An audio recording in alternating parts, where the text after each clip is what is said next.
अस्सलाम वालेकुम दोस्तों, कैसे हैं? उम्मीद है आप जहाँ कहीं भी होंगे खैर व आफ़ियत से होंगे। दोस्तों, मैं आज आपसे जिस मौजू पर गुफ्तगू करना चाहता हूँ वो इस हवाले से है कि आजकल हमारे यहाँ रियासत मदीना का बहुत ज़िक्र किया जाता है, जो यकीनन काबिल-ए-स्ताइश है कि रियासत मदीना का ज़िक्र करना और उस तरह की रियासत का ख्वाब देखना और उस तरह की रियासत के लिए अमली जिद्दोजहद करना, ये बहुत मैं समझता हूँ एक नेक काम है, बहुत अच्छा काम है। लेकिन अगर हम अमलन देखें तो हम सवाए रियासत मदीना के नाम को सियासी तौर पे इस्तेमाल करने के और उससे इक़्तिदार के हुसूल के लिए नफ़ा हासिल करने के कोई और शायद इससे काम जो है वो नहीं ले रहे। ना ही हम इसके लिए कोई अमली इक़दामात जो हैं वो कर रहे हैं। हम बात करते हैं रियासत मदीना की, लेकिन हमें अदल दिखाई नहीं देता। हम बात करते हैं रियासत मदीना की, लेकिन उस तरह का लब व लहजा जो है वो दिखाई नहीं देता। हम बात करते हैं रियासत मदीना की, लेकिन उस तरह का अमल जो है वो हमें कहीं दिखाई नहीं देता, जिसकी वजह से बहुत सारे लोग जो हैं वो इस नारे को इसलिए जो है वो कबूल नहीं कर पा रहे कि जनाब ये सिर्फ़ बातें हैं, दिखावे की बातें हैं और अमलन हमें इसका कोई सबूत जो है वो दिखाई नहीं दे रहा। क्योंकि जब तक सबूत तो आपको अमल से दिखाई देता है, किरदार के अंदर अगर हमें उसकी झलक नज़र ना आए, तो जो लोग दावा कर रहे होते हैं कि रियासत मदीना बनाएँगे, अगर उसके अमल में ये चीज़ शामिल ना हो, तो फिर ज़ाहिर है कोई आदमी भी इसको कबूल करने के लिए तैयार नहीं। तो मैंने सोचा कि आज हम रियासत मदीना की एक अहद फ़ारूकी की एक झलक जो है वो आपके सामने रखते हैं कि ये हज़रत उमर फ़ारूक रज़ी अल्लाह तआला अन्हु की खिलाफत का दौर है कि हज़रत सैयदना अब्बास रज़ी अल्लाह तआला अन्हु का एक घर था, जो मस्जिद नबवी के बिल्कुल करीब था। मस्जिद नबवी के साथ था जुड़ा हुआ। तो उसका जो परनाला था, जब कभी बारिश होती तो उसका पानी जब गिरता तो उससे उस गली में से गुज़रने वाले नमाज़ियों के कपड़े को छींटे लगते और वो कपड़े जो हैं वो ख़राब हो जाते। एक दफ़ा बारिश हो रही थी और परनाले से पानी के छींटे नमाज़ियों पे पड़ रहे थे। हज़रत उमर फ़ारूक रज़ी अल्लाह तआला अन्हु ने देखा तो बढ़कर उस परनाले को उखेड़ दिया। हज़रत सैयदना अब्बास रज़ी अल्लाह तआला अन्हु ने अदालत में मुकदमा जो है वो दर्ज कर दिया और उस वक़्त के जो चीफ़ जस्टिस थे अहद फ़ारूकी के, उनका नाम था उबई बिन काब रज़ी अल्लाह तआला अन्हु। उन्होंने हज़रत उमर फ़ारूक को तलब कर लिया और जब हज़रत उमर फ़ारूक अदालत में पेश हुए तो उस वक़्त जज साहब जो हैं, काज़ी साहब जो हैं, वो कुछ और मुकदमात जो हैं वो समाअत कर रहे थे, कुछ और मुकदमात जो हैं वो सुन रहे थे और यूँ ये खलीफ़ा वक़्त बाहर खड़ा हो गया और इंतज़ार करने लगा। तो जब उनको अंदर बुलाया गया और हज़रत उमर फ़ारूक ने जो है वो वाक़या बताना शुरू किया कि उन्होंने इस परनाले को क्यों उखेड़ा, तो जज ने कहा कि आप खामोश रहें। पहले मुद्दई से जो है वो वाक़या सुनना है कि मुद्दई का मौक़िफ़ जो है वो क्या है, फिर आप जो है वो इसका जवाब देना। तो इस पे हज़रत अब्बास रज़ी अल्लाह तआला अन्हु ने फ़रमाया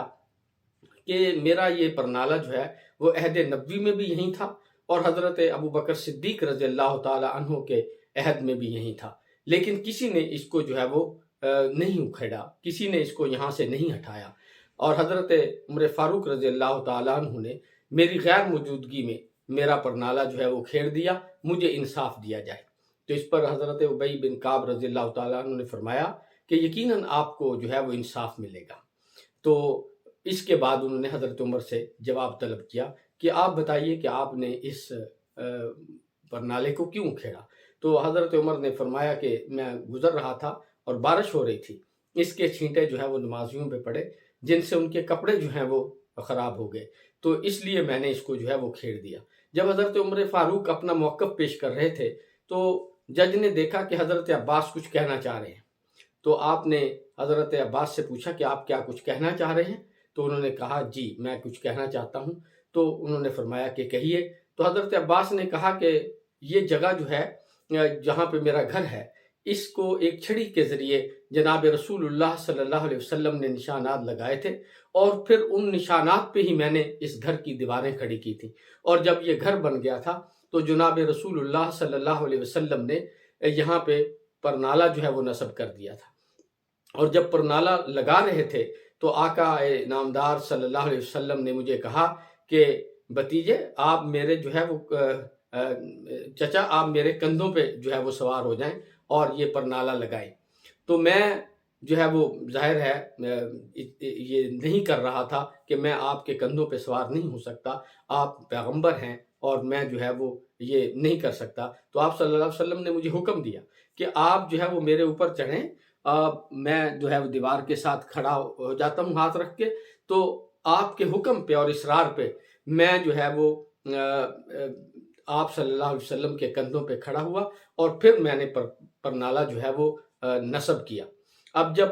یہ واقعہ جو ہے وہ جج کے سامنے حضرت عباس رضی اللہ تعالیٰ عنہ نے بیان فرمایا تو جج کہنے لگا کیا آپ کو اس واقعے کا کوئی آپ کے پاس گواہ ہے؟ تو حضرت عباس نے کہا جی۔ وہ عدالت سے باہر نکلے اور کچھ انصاری صحابہ کو جو ہے وہ لے کر آئے اور انہوں نے گواہی دی کہ جی ہم نے جو ہے یہ جو بات کہہ رہے ہیں حضرت عباس، یہ بالکل ایسے ہی ہے کہ نبی اکرم صلی اللہ علیہ وسلم نے یہ پرنالہ جو ہے وہ نصب کیا اور اس گھر کی بنانے میں بھی آپ صلی اللہ علیہ وسلم نے اس کی نشاندہی فرمائی۔ اب یہ کہنا تھا کہ حضرت عمر فاروق جو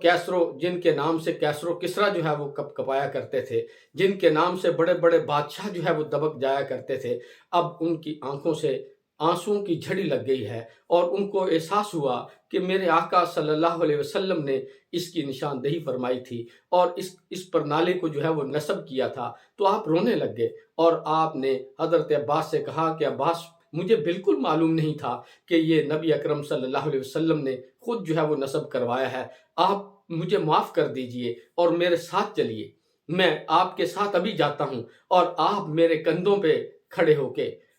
اس پرنالے کو اسی جگہ پہ جو ہے وہ نصب کیجئے۔ حضرت عباس کو حضرت عمر اپنے ساتھ لے گئے اور پھر اسی طرح دیوار کو ہاتھ لگا کر یوں کھڑے ہوئے اور حضرت عباس ان کے کندھوں پہ کھڑے ہوئے اور اس پرنالے کو دوبارہ جو ہے وہ نصب کیا۔ اور جب حضرت عباس رضی اللہ تعالیٰ عنہ نے یہ انصاف دیکھا، یہ خلیفہ وقت کا رویہ دیکھا، خلیفہ وقت کا یہ سلوک دیکھا اور اس عدالت کے چیف جسٹس کا یہ رویہ دیکھا کہ اس نے اپنے ہی حکمران کے خلاف، اپنے ہی خلیفہ المسلمین کے خلاف، اپنے ہی اس حکمران کے سامنے ایک لمحے کے لیے بھی اس کو رعایت نہیں دی، بلکہ اس کے لیے بھی انصاف کے وہی ترازو استعمال کیے، وہی اختیارات استعمال کیے جو دوسرے لوگوں کے لیے جو اختیار کیے جاتے ہیں۔ تو اس پہ حضرت عباس نے اس مکان کو مسجد نبوی کے لیے وقف کر دیا اور کہا کہ یہ مسجد نبوی کا حصہ ہو گیا۔